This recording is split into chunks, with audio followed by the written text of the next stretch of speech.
시간이 참 빨리 가죠. 벌써 마지막 순서가 되었습니다. 지난주에는 저희가 족장들의 도로와 그 길을 걸어갔던 우리 믿음의 조상들의 신앙에 대해서 살펴봤는데요. 오늘은 이제 그 길로 인도하지 아니하신 하나님이라는 제목을 가지고 해변길과 광야길에 대해서 우리가 좀 살펴보고 또 그 길로 그 백성을 인도하신 하나님의 의도에 대해서 살펴보는 것으로 마지막 강의를 마치려고 합니다. 우리는 그 길을 선택할 때 주로 어떤 기준을 가지고 길을 선택할까요? 여러분들은 어떤 길을 고르시나요? 우선 보편적으로 여기서 누가 나와서 대답하기는 좀 그렇겠고 보편적으로 가기 편한 길을 많이 고르겠죠. 좋은 길, 편한 길, 위험하지 않은 길을 우리가 선호할 겁니다. 거기에 더해서 특별히 우리 한국 사람들, 우리 한민족이 참 선호하는 길이 아마도 빠른 길이 아닐까 이렇게 생각을 합니다. 우리는 느린 거 못 참잖아요. 그죠? 여러분 그 해외에 나가 보시면 다 실감할 겁니다. 외국인들도 알아요. 이 한국인들의 스피드. 이스라엘만 가도 이스라엘에서 한국인들이 가면 한국 사람을 볼 때마다 이렇게 건네는 인사말이 안녕하세요, 감사합니다 보다 먼저 나오는 말이 있어요. 빨리빨리입니다. 딱 어디 가서 소위 이제 성지, 답사, 성지순례 여러 가지 이렇게 오는데 전 세계에서 오죠. 어디선가 그룹이 뛰고 있다. 그러면 한국 사람이에요. 우리는 느린 거 못 참습니다. 전 세계에서 유대인을 가리켜서 유일하게 게으르다라고 말하는 민족이 우리 한민족이라고 이야기하죠. 그만큼 우리는 참 빠른 걸 선호해요. 근데 실제로 그렇습니다. 유대인들 똑똑하다고 하는데 저도 이스라엘 살서 볼 때 되게 답답하다는 느낌을 많이 했어요. 왜 이렇게 좀 느린 것 같고 돈을 쓸 때도 이렇게 세고 우리처럼 이렇게 탁 하고 착착착착 세야지. 그건 이제 하나씩 이렇게 세고 있고 우리 기준으로는 되게 답답하죠. 우리는 되게 빠른 거 좋아합니다. 그래서 엘리베이터 버튼도 닫힐 때까지 계속 누르죠. 자판기 커피 이렇게 눌러놓고 미리 손 집어넣고 이렇게 쳐다보죠. 언제 나갔나. 이게 참 우리의 정서에 맞다 보니까 기도도 그렇습니다. 우리 기도 응답도 좀 빨리 받아야 우리는 은혜가 돼요. 하나님께서 뭔가 좀 빨리 들어주셔야 믿음이 좋은 것 같고 빨리빨리 주셔야 은혜가 되는 것 같고 그럴 때가 좀 있는 것 같습니다. 근데 오늘 우리가 읽은 본문에서 우리는 좀 그와 다른 방식으로 그 백성을 인도하신 하나님에 대해서 듣게 됩니다. 하나님이 블레셋 이스라엘 백성이 출애굽하고 난 이후에 블레셋 사람의 땅의 길은 가까운데 그 길로 인도하지 않았다 이렇게 말씀하십니다. 가깝다라는 길은 출애굽한 이후에 그 길이 그들과 가까웠다는 얘기도 되고 이게 가나안 땅으로 들어가는 최단 경로라는 의미도 가지고 있습니다. 잠시 후에 우리가 지도를 통해서 살펴보게 될 거예요. 빠르게 갈 수 있는 길이 있었어요. 지름길이 있었습니다. 금방 갈 수 있었어요. 그 길로 가게 하지 않으시고 홍해 광야길로 돌리셔서 긴 시간을 보내게 하셨습니다. 그 하나님의 의도가 무엇인가에 대해서 오늘 강의를 함께 살펴보는 것이 그 주제가 되겠습니다.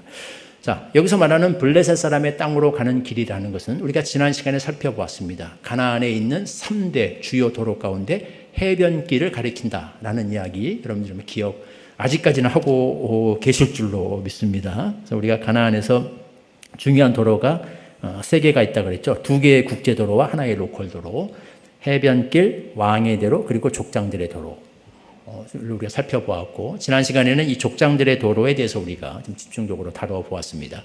자, 좌측에 해변을 따라 길게 이어진 굵은 선으로 된 이 길이 바로 해변길입니다. 이사야서 9장 1절에 나와 있는 해변길이면서 이게 출애굽기 13장 17절에는 블레셋 사람의 땅으로 가는 길이다. 같은 길을 가리킨다라는 이야기를 했었습니다. 자, 이 길의 성격은 길이 매우 넓고 탄탄해서 주로 군사적인 군대를 이동시키기에 용이하기 때문에 군사적인 목적으로 사용되던 도로다라는 이야기를 했었고요. 이 길마다 군데 군사 요새들이 있었다 이야기도 했습니다. 그 요새들 가운데 가장 대표적인 가장 널리 알려진 요새 도시가 무깃도였고 이 무깃도가 바로 요한계시록 16장 16절에 나오는 아마겟돈이다라는 이야기까지 지난 시간에 길에 관해서 이야기할 때 제가 언급을 했을 겁니다.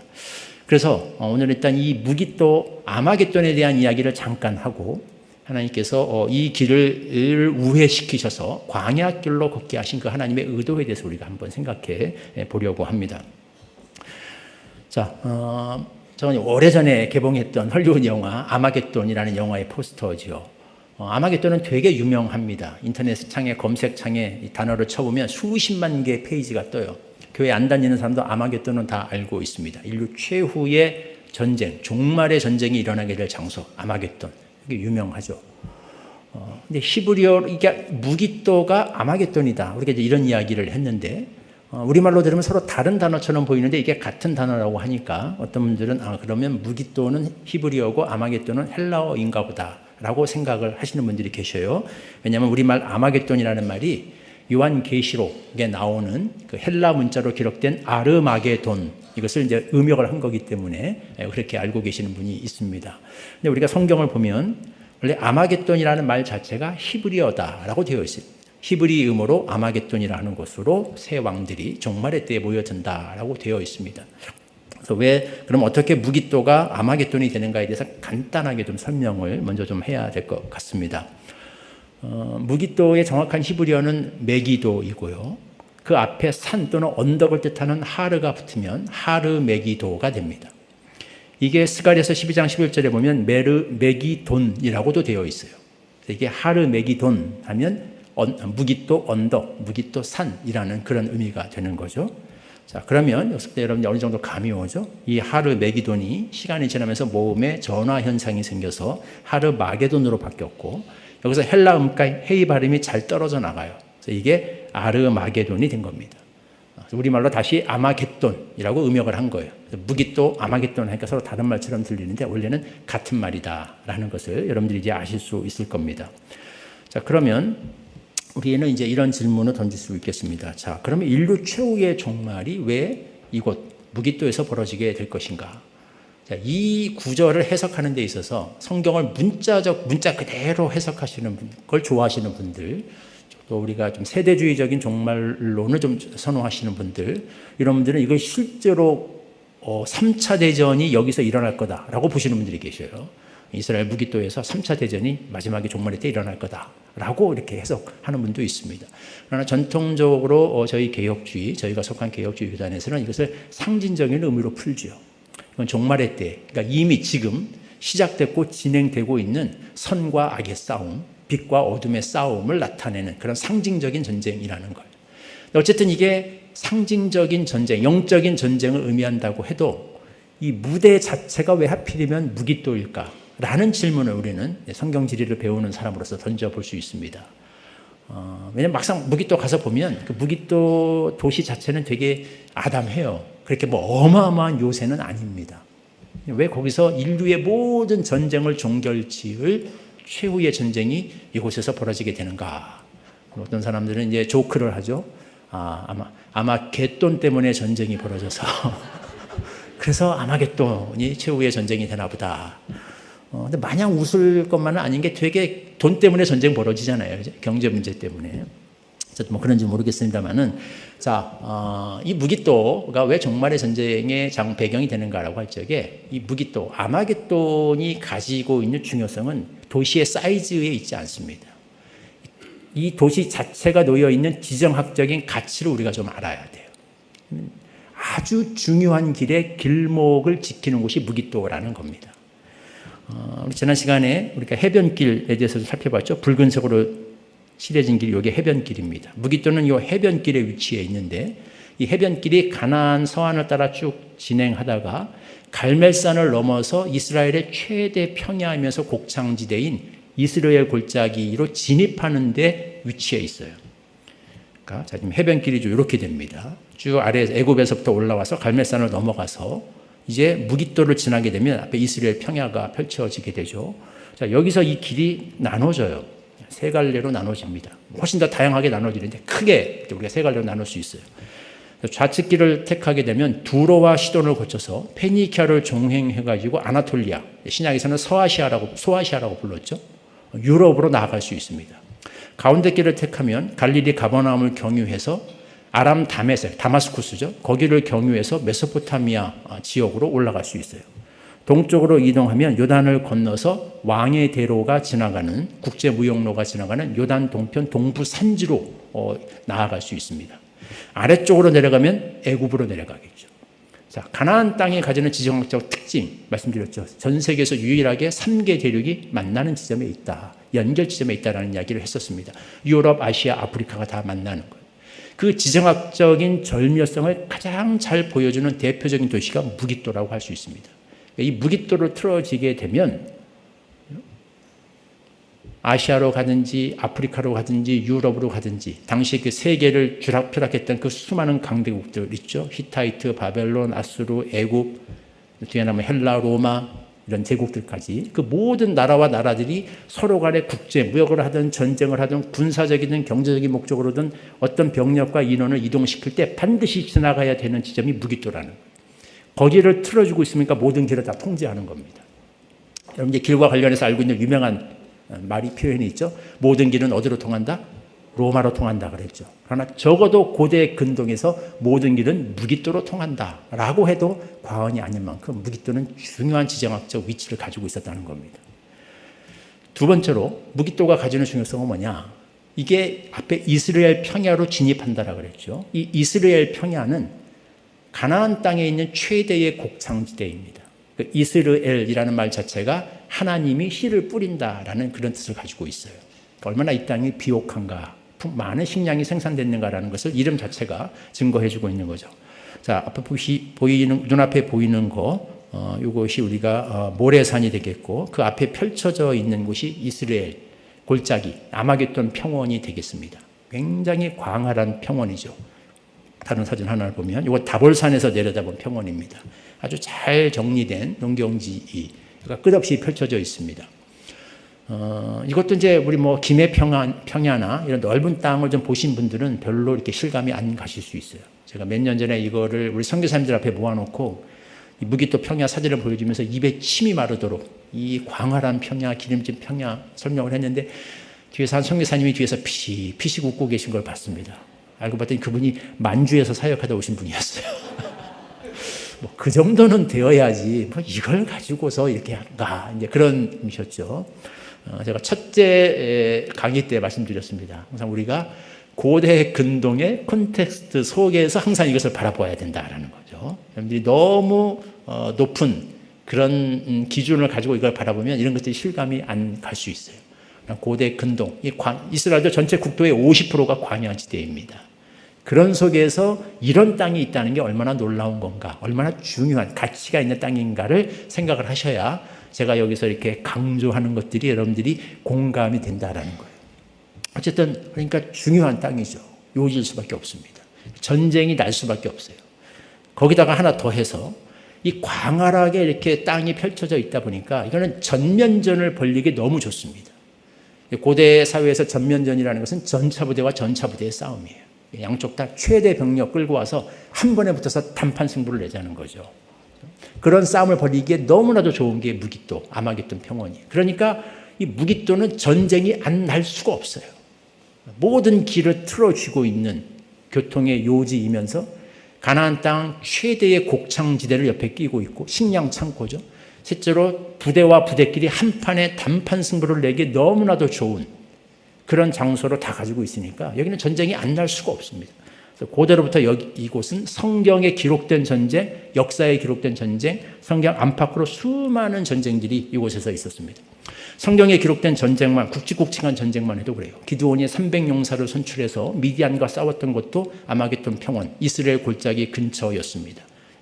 이게 길보아산 아래쪽에 있는 하로셈에서 군사를 뽑았는데 지금 우리 사진에 보시는 길게 삼각형으로 된 게 이게 이스라엘 골짜기예요. 다 거기 같은 지역에 인접해 있습니다.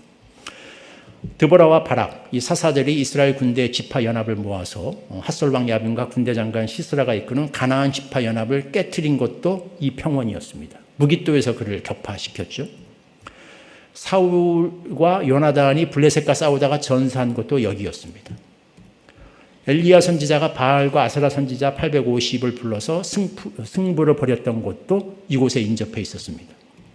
요시야 왕이 바로 느고를 맞아서 싸우다가 전사한 곳도 여기였어요. 예후에 의해서 북이스라엘과 남유다의 왕 아하시아와 요람이 한날에 죽임을 당한 것도 여기였습니다. 그러니까 성경에 기록된 것만 해도 무수한 전쟁, 굵직굵직한 전쟁들이 다 이곳에서 있었다는 거예요. 성경뿐만이 아닙니다. 역사적으로도 그렇습니다. 주전 2350년경에 애굽의 페피 1세가 가나안의 첫 원정한 기록이 나타나게 되는데 그때 전쟁도 이 무깃도에서 큰 싸움이 벌어졌다고 되어 있어요. 그때부터 시작해서 역사에 기록된 것만 총 35회의 주요 전쟁이 다 무깃도에서 벌어졌습니다. 거기에 보면요, 여러분들이 잘 아시는 나폴레옹도 있었고요. 심지어 몽고도 여기까지 왔었습니다. 몽고가 서진하다가 최초로 전쟁에 패했던 데가 여기였어요. 기드온이 싸웠던 바로 그 하롯셈 바로 앞에 아마겟돈 평연 진입로에서 이슬람 왕조 중에 하나였던 마멜룩에게 패하면서 유럽으로 더 이상 진출하지 못하고 몽고의 진군이 여기서 멈추게 됩니다. 살라딘과 십자군의 전쟁, 로마 황제와 유대 저항군의 전쟁, 그리스 장수 간의 전쟁, 수많은 전쟁들이 이곳에서 있었어요. 35회 기록된 것만, 알려진 것만 이렇게 있었다는 거예요. 주전 15세기경에 이집트의 투트모세 3세 유명한 정복 왕입니다. 우리 한국으로 치면 광개토대왕 같은 분이에요. 그 사람이 이제 모세를 죽이려고 했던 그 바로라고도 우리가 추정하는데 이 사람이 가나안의 침공을 해서 무깃도에서 전투를 벌이는데요. 7개월 동안 무깃도를 포위하고 전투를 벌입니다. 안에서 문을 걸어 잠그니까 이게 함락을 못 시키는 거예요. 근데 이거 포기하지 않아요. 딴 데로 돌아가지 않고 이걸 기어코 무깃도를 함락시켜야 됐다 그래서 무깃도 성을 포위하고 7개월 동안 이 아마겟돈 평원에서 농사를 지어서 그 밥을 지어 먹으면서 여기를 이렇게 포위 공격을 합니다. 7개월 만에 기어코 이 무깃도를 함락시키고 난 후에 투트모세 3세가 뭐라고 이야기를 하냐면 이 무깃도 하나를 점령하는 것은 가나안에 있는 다른 도시 1000개를 함락시키는 것과 맞먹는 전략적 가치를 지닌다라고 그렇게 이야기를 합니다. 그래서 윈스턴 처칠이 말하기를 역사상 이렇게 한정된 장소에서 이렇게 많은 피를 흘렸던 적은 이전에도 없었고 앞으로도 없을 것이다 라고 그렇게 말을 하게 됩니다. 그래서 무깃도 하면 전쟁하면 무깃도예요.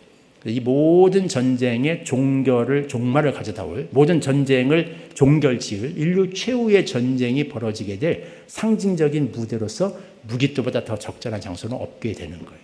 그래서 아마겟돈 전쟁, 계시록에 나와 있는 이 장소의 배경이 바로 이곳이 된다.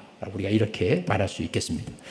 자, 이제 우리가 이 무깃도가 속해 있던 바로 그 길, 이 해변길, 이 길로 이스라엘 백성을 인도하지 않으시고 아래쪽에 있는 홍해 광야길로 인도하신 하나님에 대한 이야기를 좀 해보도록 하겠습니다. 자, 이 길은 군사도로이면서 가장 애굽에서 가나안으로 가는 지름길이다라는 이야기를 제가 서론에서 했었습니다. 자, 지도를 보면 잘 나타납니다. 이게 애굽이고요, 이게 가나안입니다.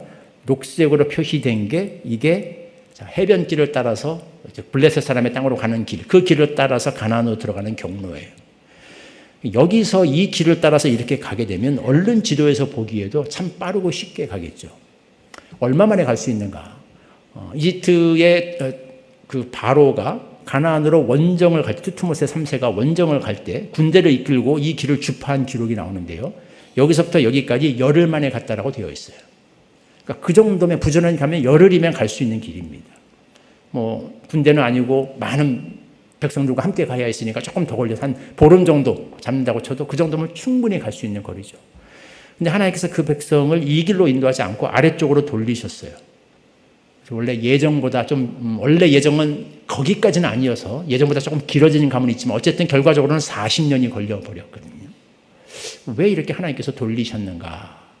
열흘이면 갈 수 있는 길을 왜 이렇게 멀리 돌아가게 하셨는가에 대한 이야기를 우리가 좀 해보려고 합니다.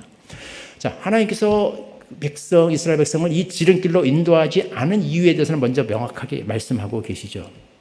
바로가 백성을 보낸 후에 블레셋 사람의 땅의 길이 가까울지라도 하나님이 그들을 그 길로 인도하지 아니하셨으니 이는 하나님이 말씀하시기를 이 백성이 전쟁을 하게 되면 마음을 돌이켜 애굽으로 돌아갈까 하셨습니다. 자, 이들은 아직 이 길을 지나서 가나안으로 들어가게 될 준비가 되어 있지 않다라는 말씀하셔요.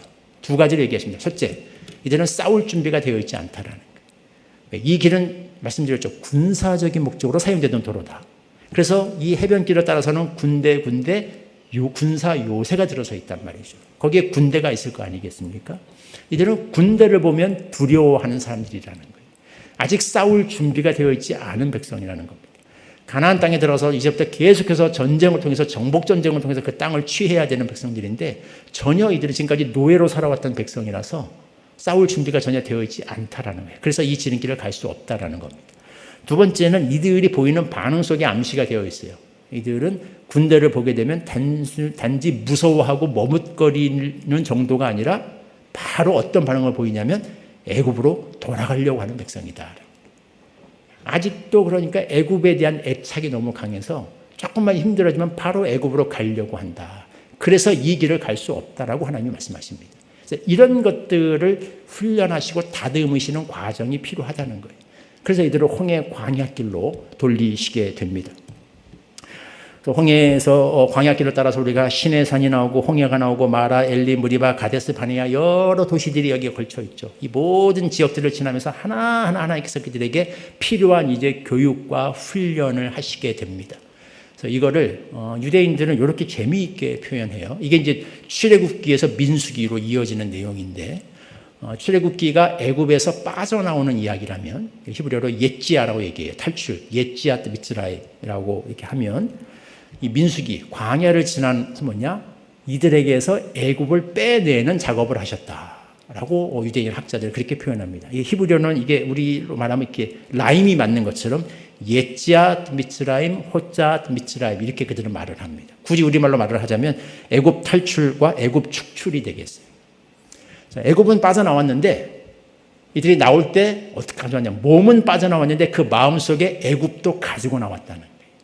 여전히 애굽에서 그들이 배우고 익혔던 그런 삶, 노예 백성의 삶, 노예의 근성, 애굽에 대한 애착 이런 것들을 가지고 나왔다는 거예요.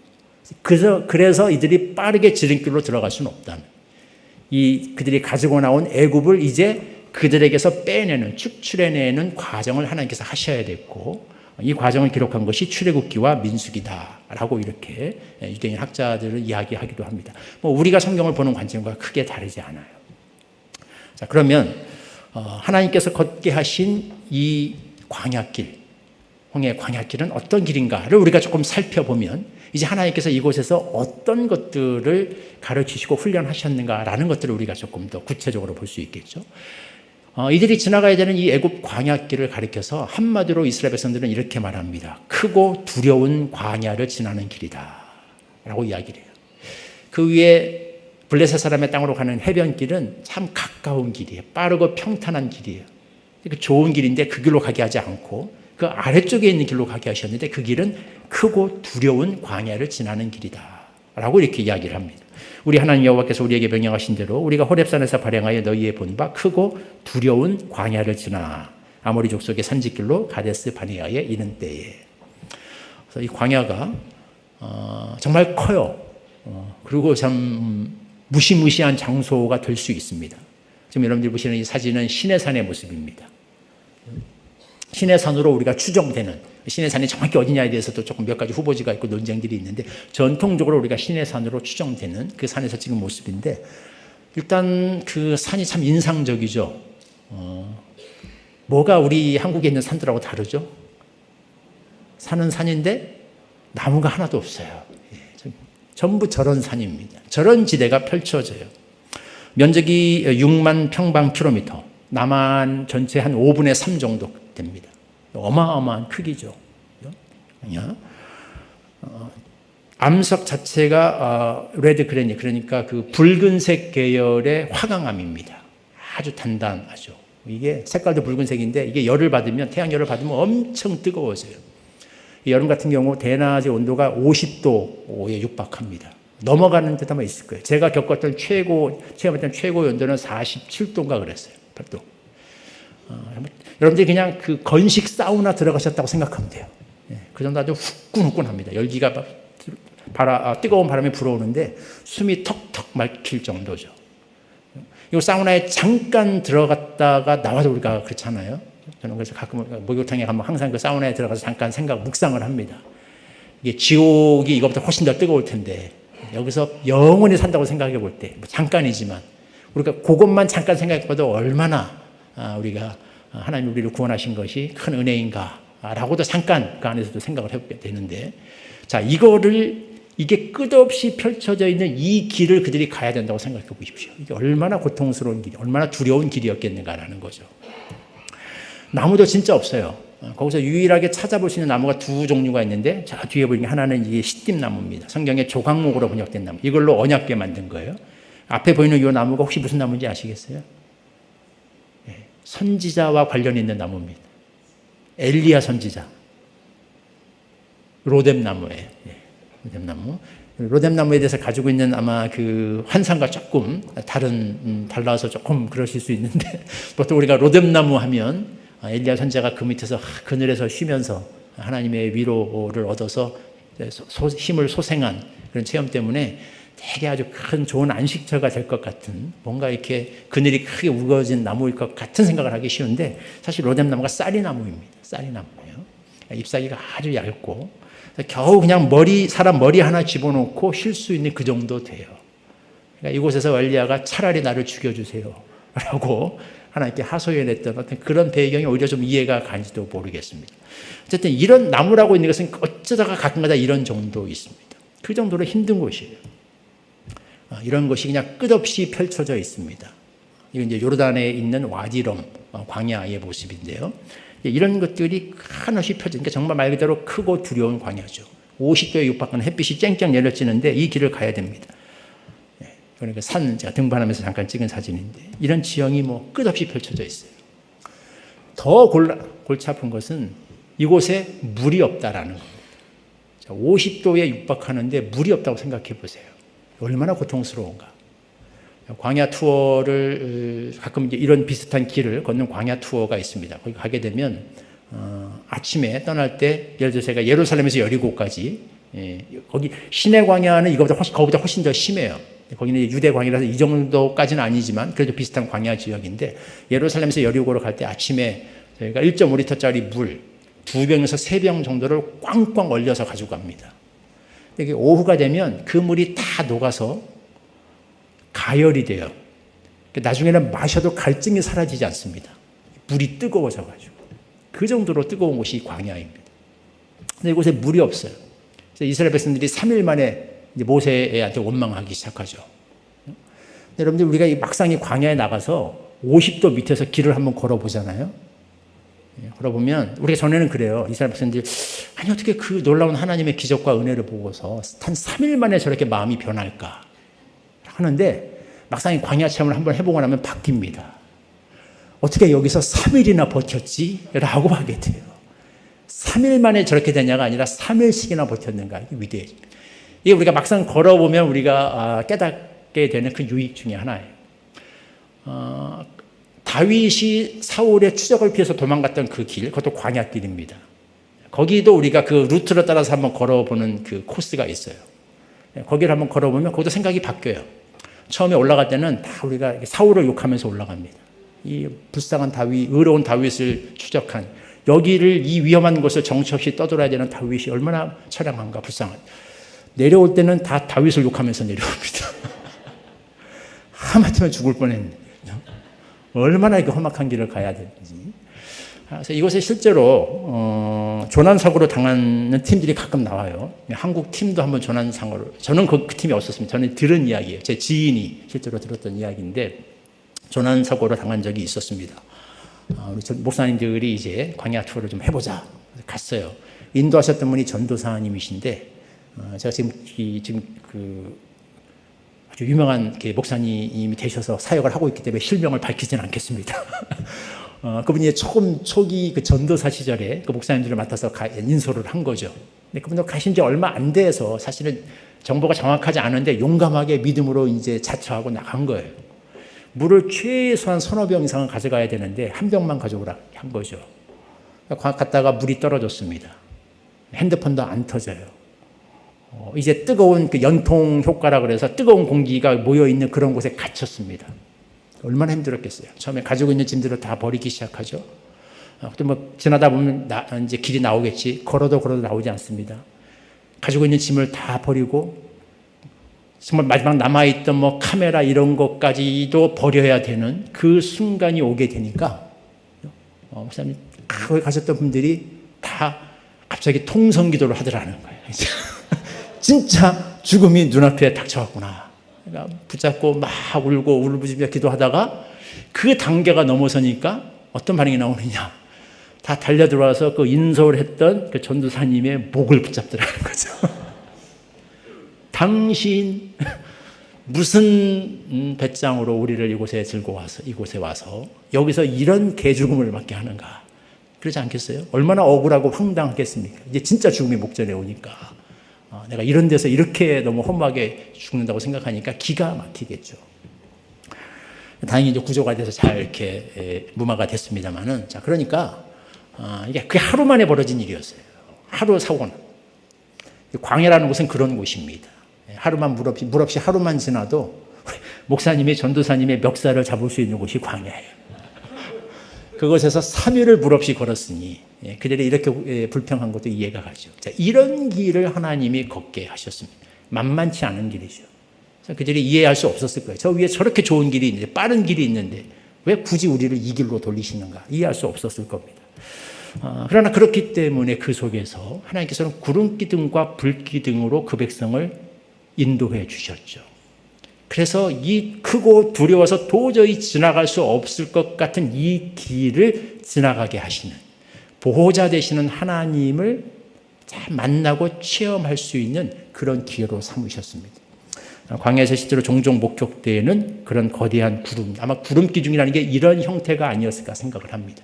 뜨거운 이 태양을 막아주는 거죠. 기온은 높은데 건조해서 그늘만 지면은 또 시원합니다. 견딜만 해요. 그래서 하나님께서 그런 방식으로 여기를 지나가게 하시는 거예요. 불기둥이 어떤 형태인지 정확히 모릅니다. 광야에는 이 회오리 바람이라고 하죠. 이게 종종 일어나요. 거기에 불이 붙으면 실제로 불기둥이 이런 식으로 형성이 되겠죠. 우리나라에서는 주로 바다에서 이런 거 많이 생겨나죠. 그걸 우리가 용오름이라고 이야기하지 않습니까? 물이 바람을 타고 위로 올라가는 것처럼 광야에서 불이 이렇게 붙으면 이런 형태로 나타날 수 있어요. 아마 이런 방식으로 어쨌든 그 백성을 인도하셨을 겁니다. 낮에는 덥고 밤에는 추운데 구름기둥과 불기둥으로 온도를 조절해 주셨고, 아마 전갈이나 뱀같이 위험한 해충들이 이스라엘 백성들에게 위해를 가할 수 있는 것도 막아주셨고, 이런 방식으로 인도해 주셨겠죠. 두 번째는 이제 물 문제를 어떻게 해결해 주셨는가. 여기는 물이 있어도 지나가기 힘든 곳인데, 물 없이 여기를 지나간다는 건 미친 짓이죠. 자살 행위입니다. 하나님께서 놀랍게 군데군데 엘림, 마라 같은 장소들을 예비하셔서 그곳에서 샘을 만나게 하셨습니다. 샘이라고 하는 것은 참 놀라운 거예요. 자, 물을 여러분 그 히브리인들, 유대인들, 구약이나 신약이나 마찬가지입니다. 그들은 물을 두 가지로 구분합니다. 우리는 물을 어떻게 구분할 수 있을까요? 우리도 둘로 구분하자면 민물, 짠물, 그렇죠? 우리가 그렇게 구분할 수 있겠죠. 경수, 연수 이렇게 구분하기도 하고, 단물, 센물 우리가 그렇게 구분하기도 하고, 다양하게 물을 구분할 수 있을 겁니다. 히브리인들은 물을 어떻게 구분했냐? 사람의 손이 닿은 물과 그렇지 않은 물로 구분했습니다. 그러니까 사람의 손이 닿은 물은 인간이 물을 얻기 위해서 수고와 노력을 기울인 것을 말해요. 대표적인 게 우물이겠죠. 우리가 지난주에 살펴봤던 우물이에요. 근데 이 지역에서 우물 하나 얻는 것이 얼마나 어려운가 우리가 부엘세바에서 살펴봤죠. 우물의 깊이가 70m, 80m입니다. 그 정도는 파 내려가야 물을 하나 얻을 수 있다는 거예요. 그래서 이 우물이라고 하는 것은 인간의 수고와 노력을 나타냅니다. 고난과 피곤을 나타내기도 해요. 그런데 이 우물과 대척점에 있는 물이 있어요. 사람의 손이 닿지 않은 물. 무슨 말이냐? 사람이 삽질 한번 하지 않았는데, 내가 조그마한 삽으로 떠내는 작업 하나 하지 않았는데 그냥 물이 그곳에 있는 거예요. 그걸 볼 때 그럼 이스라엘 백성들은 이것이 무엇이라고 느껴질까요? 이건 놀라운 하나님의 은혜가 되는 거죠. 일방적인 선물입니다. 아니 100m를 파 내려가야 물 하나 얻을까 말까 한데, 그 정도로 힘든 게, 얻기 힘든 게 물인데, 세상에 내가 삽질 한번 하지 않았어. 근데 물이 그곳에 있어요. 어떤 물일까요? 샘물이죠. 하늘에서 내리는 빗물, 대표적으로 샘물입니다. 광야의 오아시스예요. 그러니까 이건 너무나 놀랍고 신비한 거죠. 일방적으로 부어주시는 하나님의 은혜를 이거보다 더 잘 나타내는 게 없어요. 그래서 성경에서 샘물이라는 단어가 나오면 이건 다 하나님의 일방적인 은혜와 연관이 됩니다. 예수님께서 사마리아 여인을 도우실 때 그 세겜에 있는 우물가, 수가성에 있는 우물가에서 여인을 도와주시죠. 그때 이 우물과 샘을 대비시켜서 말씀하십니다. 우물을 길러온 여인에게 이렇게 말씀하셔요. 이 물을 먹는 자마다 다시 목마르다. 내가 내게 주는 물은 그렇지 아니하니 그 속에서 영생하도록 솟아나는 샘물이 되리라. 인간의 수고와 노력을 얻는 우물물과 하나님이 일방적인 은혜로 부어주시는 샘물이 어떻게 다른가를 그렇게 말씀하고 계시는 거예요. 이 광야에서 그래서 하나님은 이스라엘 백성들을 이 크고 두려운 광야에서 계속해서 샘물을 만나게 하십니다. 가면 죽을 것 같은 무서운 곳인데 희한하게 들어갔더니 군데군데 샘물이 있더라는 거예요. 첫 번째 엘림이 나오죠. 이 엘림의 사진입니다. 이 종려나무가 여러분 보이시죠? 이 종려나무는 엄청나게 물을 많이 먹는 나무예요. 그래서 광야에서 종려나무가 있다는 얘기는 그 옆에 오아시스가 있다는 얘기입니다. 그래서 종려나무가 나타내는 상징적인 의미 중에 하나가 생명이 있어요. 생명, 승리, 의. 이 종려나무가 나타내는 굉장히 중요한 상징들인데, 예수님께서 예루살렘 성에 입성하실 때 이스라엘 백성들이 예루살렘 주민들이 다 나와서 종려나무 가지를 흔들었던 배경에도 그런 것이 있습니다. 이게 물을 많이 먹기 때문에 종려나무가 있다는 얘기는 오아시스가 있다는 얘기예요. 사막 한가운데 이렇게 종려나무 숲이 우거져 있어요. 왜? 물이 있으니까. 놀랍죠. 그 안에 이렇게 물이 있습니다. 오아시스가 있어요. 신기합니다. 자, 뒤에 보면 모래 언덕이 보이죠? 이 말은 무슨 말이냐? 이게 분지 깊은 이렇게 계곡처럼 안에 파인 곳에 있다는 얘기예요. 그래서 밖에서는 이게 안 보입니다. 멀리서 보면 여기는 그냥 광야예요. 저기 들어가라는 얘기는 나보고 죽으라는 얘기예요. 크고 두려운 광야. 근데 그 안에 들어가 보면 군데군데 이렇게 놀라운 오아시스와 샘이 있는 거예요. 그걸 볼 때마다 이스라엘 백성들이 뭘 느꼈겠습니까? 하나님의 놀라운 일방적인 은혜가 이곳에도 있구나라는 것. 그 은혜를 힘입어서 이 크고 두려운 광야도 우리가 지날 수 있구나라는 것을 그들이 체험했겠죠. 자, 이거는 이제 유대 광야의 지금 사진인데, 위에서 보면 이렇게 황량한 광야죠. 근데 아래쪽에 샘이 있고 강이 있어요. 그리고 그 강물을 따라서 나무가 자랍니다. 신기하죠. 시편에 보면 그냥 시냇가에 심은 나무, 그러니까 시절을 쫓아 과실을 맺는다라는 게 바로 이런 거예요. 그냥 우리가 늘 숲이 우거진 곳에서 나무를 보면 나무가 자라고 열매를 맺는 게 그게 뭐가 신기하겠습니까? 근데 이런 광야에서 샘이 솟아나고 다른 데서는 자랄 수 없는 그 나무들이 그 샘가에서 이렇게 자라나고 열매 맺는 것을 볼 때 너무 신비한 거죠. 이게 하나님의 은혜로 말미암는 그런 신비로운 생명의 역사를 연상하게 되는 겁니다. 광야에 나가면 이걸 우리가 체험하게 돼요. 그래서 광야가 몇 번 이렇게 나가보게 되면 되게 그 매력이 있습니다. 여기 중독이 돼요. 몇 번 하게 되면. 그래서 이 광야 여행에 중독된 사람들을 우리끼리 부르는 용어가 있어요. 광인이라고 부릅니다. 광인. 저 맛에 빠져가지고 매일 그냥 광야로 나가는 거예요. 모르는 사람들이 이해 못하죠. 한 번은 저희 동료들 쭉 데리고 광야 투어를 한번 갔는데 그 아랍 기사한테 우리가 부탁을 해서 사막 광야 한가운데 내려달라 그랬어요. 제가 이해를 못하죠. 너희들 왜 그러냐는. 우리 여기서부터 이제 투어 하려고 그런다. 그러니까 그 아랍 기사가 막 머리를 쥐어 뜯어요. 그래서 도대체 아랍어로 why. 우리말로 하면 아이고 맙소사 하는 거죠. 이해를 못하는 거죠. 아니 지금 50도가 육박하는 이 뜨거운 땡볕에 저기를 걸어가겠다고? 무슨 집단 자살하러 가는 것도 아니고. 이해를 못하죠. 근데 그 안에 들어가면 이 놀라운 하나님의 신비가 막 느껴지니까, 체험되니까 너무 놀랍고 신비한 거예요. 자, 안에 들어가면 이런 오아시스가 있죠. 밖에서 보면 완전히 사막인데 그 안에서 이렇게 물이 솟아납니다. 신비해요. 이 안에가 물고기도 많아요. 여기 물고기 잡는 사람이 없어가지고 진짜 여기 가면 물반 고기반입니다. 발에 막 채입니다. 물고기. 놀랍죠. 자, 마라의 샘이 또 나오는데 이 마라의 샘은 원래 마라가 보면 이제 쓴 물이었다 그러죠. 이 쓴물을 하나님이 달게 바꾸십니다. 이건 또 어떤 역사인가 보면, 자, 이 마라는 위치적으로 볼 때 홍해 바다와 인접해 있어, 좀 가까운 데 있습니다. 그래서 이 지역에 조금만 땅을 파면 물이 나오는데 그 물이 사실은 그러니까 바다물이 안에 스며들어오는 바닷물이에요. 그러니까 바닷물이 안에 조금만 땅을 파면 막 나옵니다. 그러니까 물은 많아요. 문제가 뭐냐면 짠물이죠. 이 짠물이 고여 있으면서 계속 태양빛을 보게 되면 증발이 되겠죠. 염도가 올라갑니다. 그래서 짠맛이 짜고 짜면 마지막에 무슨 맛이 나냐면 쓴맛이 납니다. 마라의 쓴물이라는 건 그걸 말하는 거예요. 하나님이 그물을 달게 하신 거죠. 그래서 그들의 물 문제를 해결해 주셨습니다. 기가 막힌 방식으로 하나님께서 물을 공급해 주셨어요. 이 모든 과정을 통해서 하나님의 은혜. 자, 밖에서 이거 제가 구글어스로 찍은 건데 그냥 멀리서 보면 그냥 이거예요. 아무것도 안 보입니다. 진짜 크고 두려운 광야죠. 저기를 어떻게 지나가라는 소리냐. 들어가면 영락없이 죽을 것 같은 길인데 하나님의 인도하심을 따라 그 안에 들어가면 군데군데 놀랍게 하나님이 예비하신 이 샘물들이 있어요. 이스라엘 백성은 그걸 본 겁니다. 그래서 이 크고 두려운 광야길을 하나님의 은혜를 힘입어서 지나가고 체험하게 되는 그 과정을 하나님께서 겪게 하신 거예요. 두 번째로 이 홍해 광야길, 이스라엘 백성들이 지나간 시내 광야, 또 아라비아 쪽 그 반도 광야 위쪽에 있는 오늘날의 요르단 지역에 해당하는 그 광야길이죠. 이 광야길의 특징은 대단히 고독하고 고요한 곳입니다. 그러니까 이거는 브엘세바 지역 얘기하면서 광야의 특징에 대해서 설명할 때 말씀드렸어요. 굉장히 고독하고 고요한 곳입니다. 조용한 곳이에요.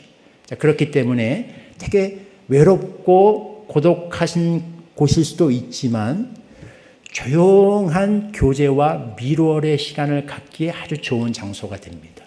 누구와 누구 사이에? 하나님과 그 백성 사이에 조용한 교제의 시간을 갖기에 참 좋은 곳이 돼요. 그래서 이 광야의 여정을요, 랍비들은, 유대인 학자들은 아주 로맨틱한 단어로 표현했습니다. 우리가 이스라엘 백성들의 40년 광야 여정을 우리는 다양한 말로 이렇게 표현하잖아요.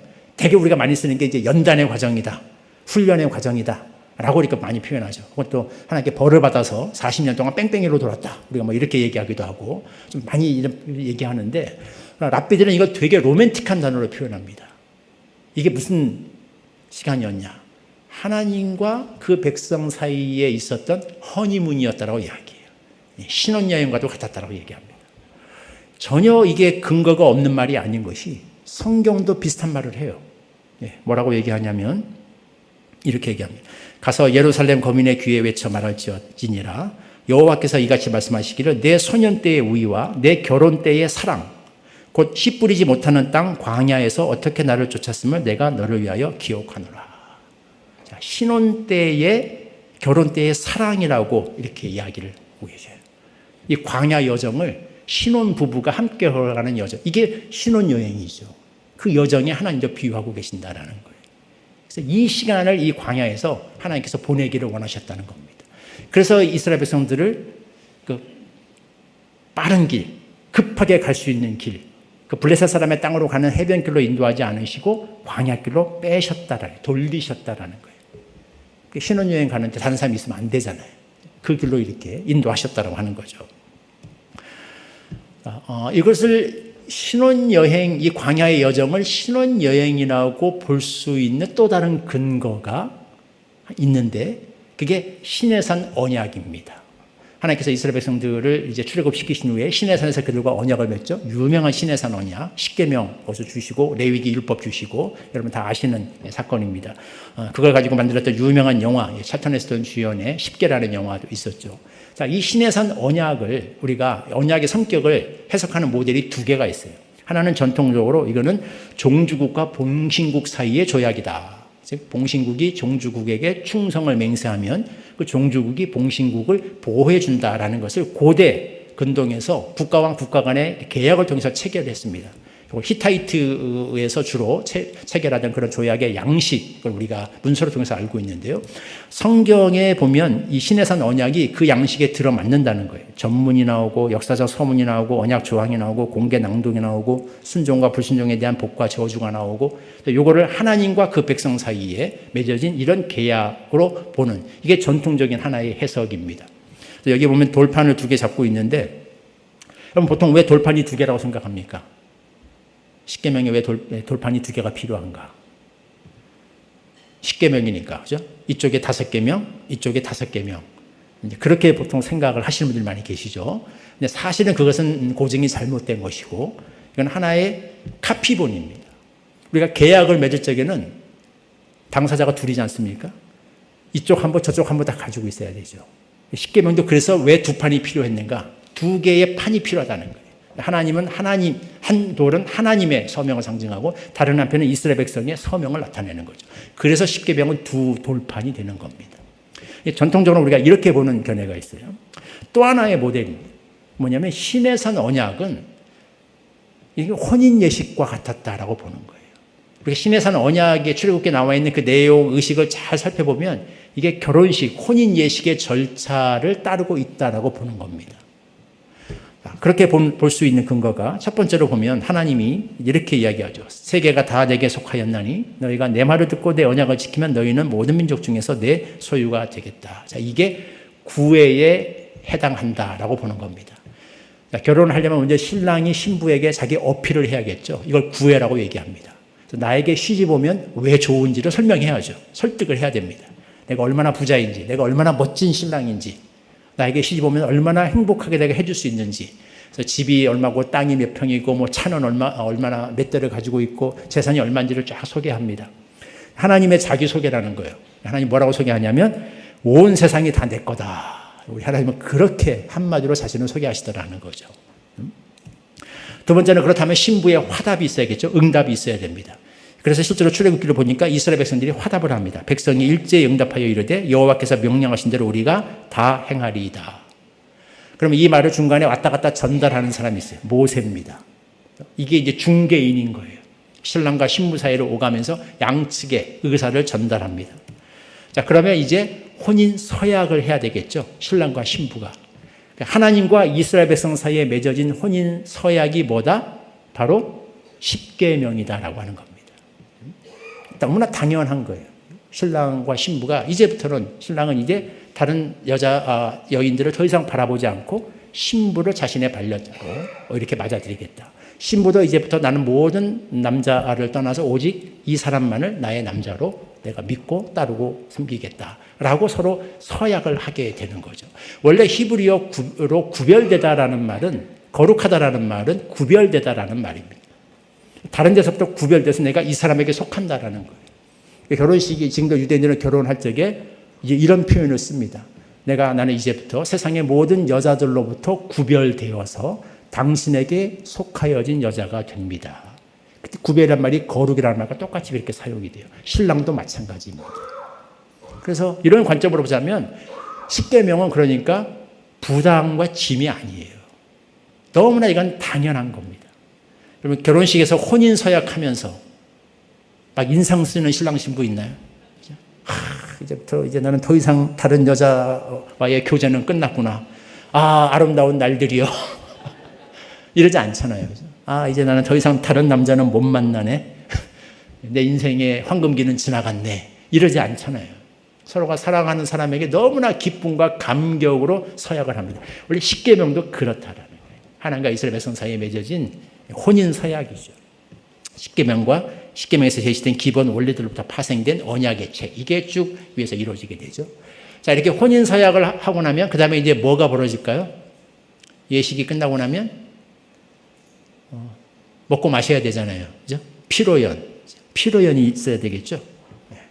실제로 출애굽기의 그 언약을 보니까 모세와 아론과 나답과 아비후와 이스라엘 장로 70인이 올라가서 이스라엘의 하나님을 보니 그의 발 아래는 청옥을 탄 듯하고 하늘같이 청명하더라. 하나님이 이스라엘 자손들의 존귀한 자들에게 손을 대지 아니하셨고 그들은 하나님을 뵙고 먹고 마셨더라. 그 전에 하나님이 산 아래다가 이렇게 라인을 치게 하셨어요. 모세 외에를 올라오지 말라고 하셨어요. 올라오면 죽는다. 거룩하신 하나님을 죄인들이 보면 하나님이 죽이셔야 되니까. 그런데 시내산 언약이 체결되고 나니까 하나님이 그 울타리를 거두십니다. 다 올라오라는, 괜찮다. 다 올라와서 함께 먹고 마시자. 왜? 결혼식 피로연이잖아요. 파티를 하셔야 되니까. 이 모든 것이 결혼 예식의 형태를 따르고 있다는 겁니다. 자, 이렇게 해서 피로연이 끝나고 나면 그럼 이제 뭐가 남았습니까?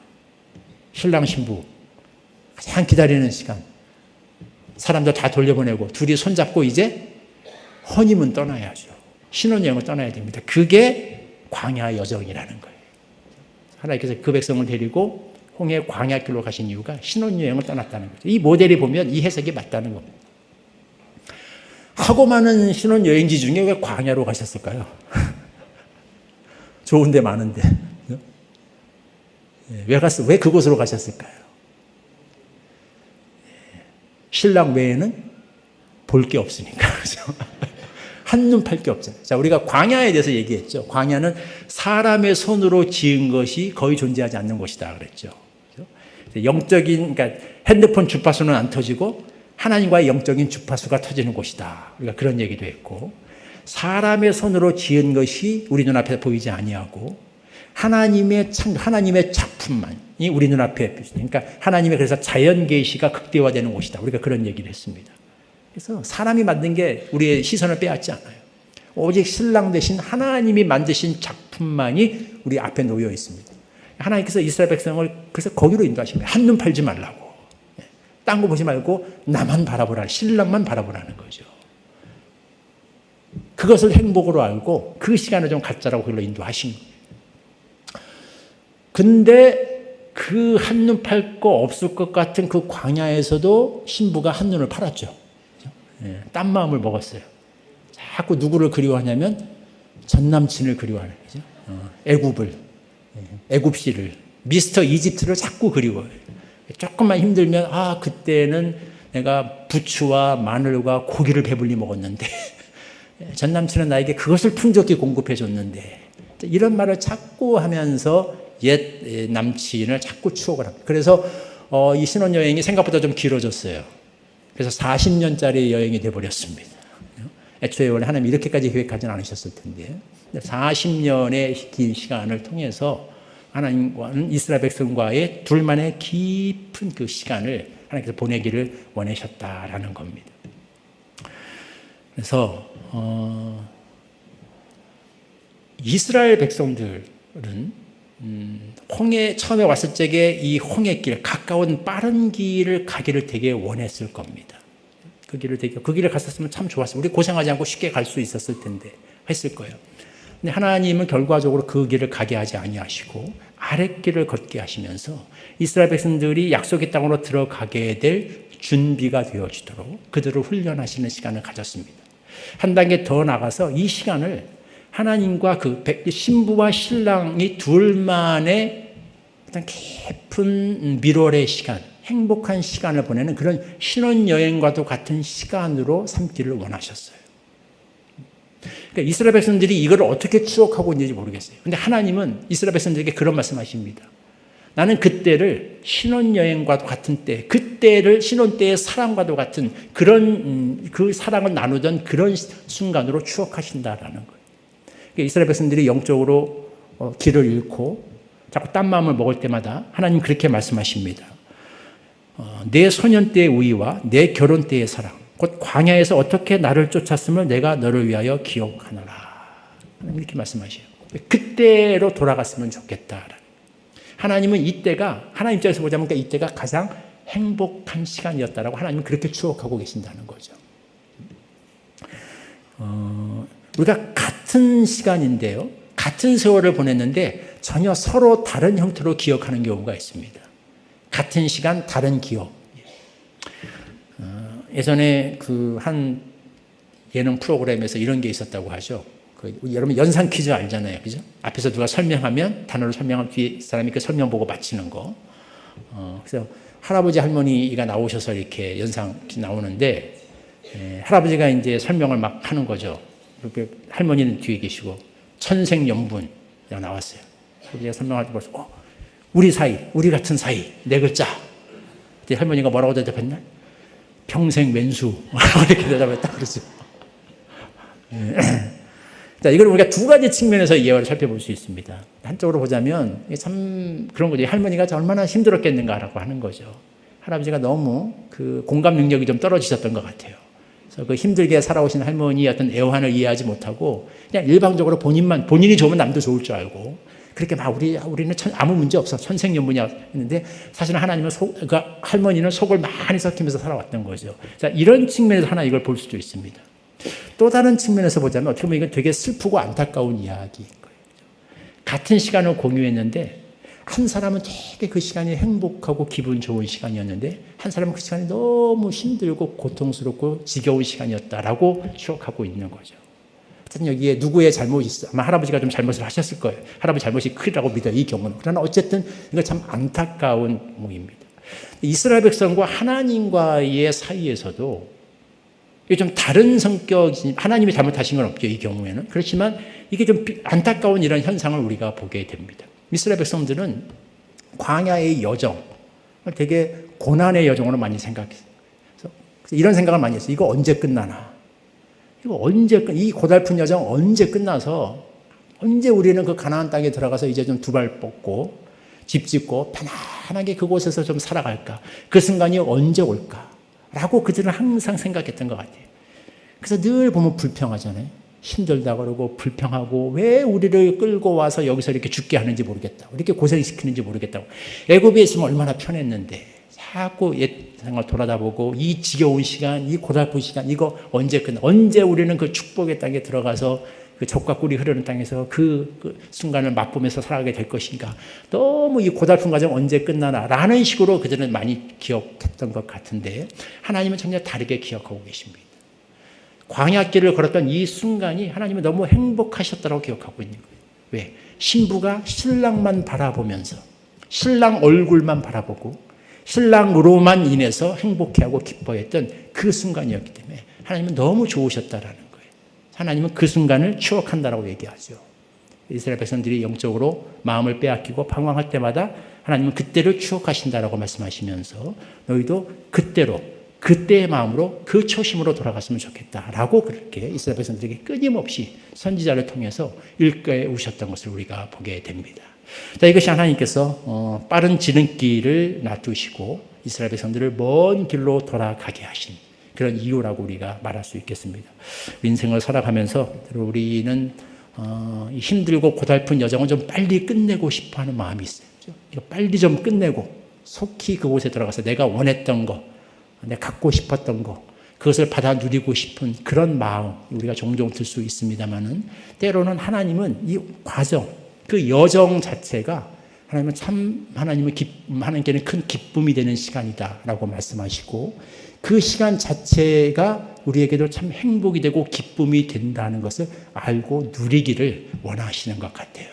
그것이 그래서 가끔 하나님이 내 생각 같으면 이 길로 가게 하시면 참 좋겠는데 그 지름길 빠른 길을 놔두시고 우리의 삶에 멀리 돌아가게 하시는 것처럼 그렇게 우리를 인도하시는 이유가 아닐까 그렇게 생각을 해보게 됩니다. 네, 이것으로 모든 강의를 마치고 기도함으로 그 시간 마치도록 하겠습니다. 하나님 감사합니다. 빠른 길로 지름길로 가게 하지 아니하시고 홍해길로 돌아가게 하신 하나님, 육체의 고달픔이 있었으나 그 속에 그 백성을 향한 하나님의 놀라우신 섭리와 선하신 의도가 있었음을 알고 깨닫게 됩니다. 때로 하나님께서 우리의 인생길에 지름길을 놔주시고 먼 길로, 험한 길로, 크고 두려운 광야를 지나야 되는 것 같은 그런 길로 우리를 인도하실 때 우리가 지나치게 놀라지 말게 하시고 이것을 이상히 여기지 말게 하여 주시고 오히려 이것이 가장 큰 은혜와 은총과 축복의 시간이 될 수 있음을 알면서 그 길을 걸어갈 수 있는 그런 지혜가, 은혜가 우리에게 있게 하여 주시옵소서. 예수님의 이름으로 기도하옵나이다. 아멘.